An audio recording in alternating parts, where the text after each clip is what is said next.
isn't easy, so how can a child stay on track in school? And what can parents and family members do to be supportive? That's what we're looking at every month with the help and guidance of a teacher from the State Department of Education.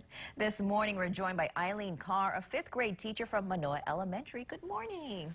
Good morning, Christine. Thank you for being here. Thank you for having me. Okay, we all know that being a good student starts in the classroom, but it goes beyond that. It's all about what happens at home as well. So how can family members and friends be supportive at home? Okay. Well, one of the most important things for families to help with is establishing habits and routines that will help a child to be successful.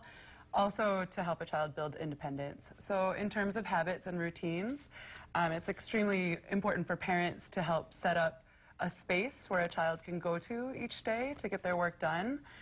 Possibly even have the child assist with writing a schedule that they can follow each day so that they know what they need to go through each day and they get through all of the steps.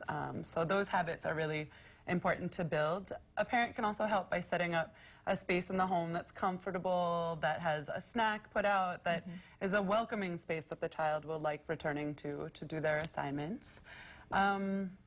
Is also schedule important as well? You know, they come home a certain time, maybe they take a break for a certain limited amount of time, they have snack time and then start.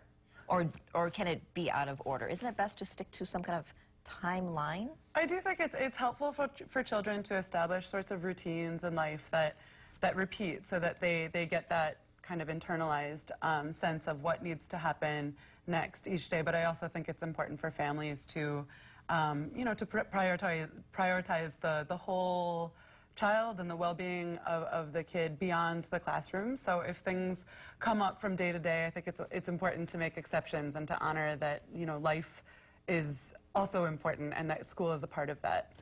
And when it comes to homework, I'm guilty of this, especially when my son was younger, but you want to kind of look over their shoulder, you want to check in all the time.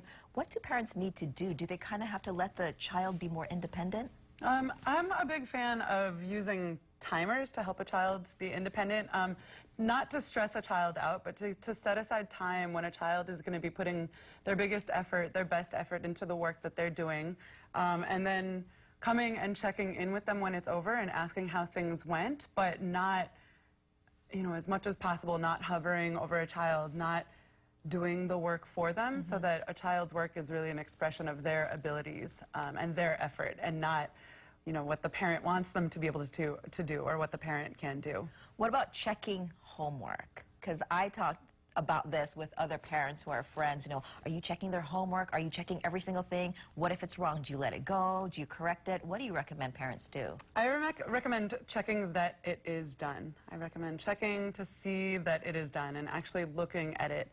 I also recommend asking and encouraging a child to check it him or herself so that they look it over and that they are building that routine of looking over their work, of reading over their writing, maybe even touching a word and reading each word out loud as they touch it to make sure that it's smooth, that it sounds the way they meant it to sound, that they haven't skipped a word. And sometimes just that act of kind of physically touching what they've written helps them to notice a misspelling or an error that they wouldn't have noticed otherwise. But as much as possible, turning the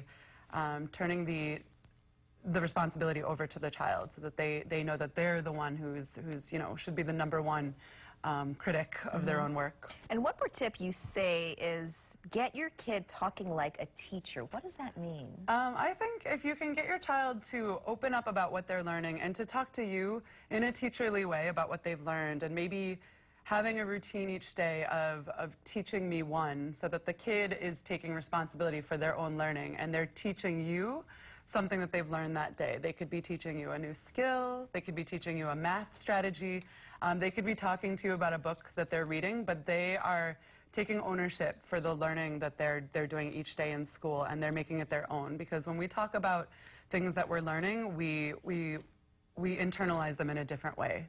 All right. Thank you so much, Eileen Carr, for these tips. Fifth grade teacher at Manoa Elementary, but you've been doing this for 18 years, you 18 said? years I've been teaching. 18 years. You must have started when you were 15. Pretty close, though. Thank you so much for being here. Thank you. All right, back to you.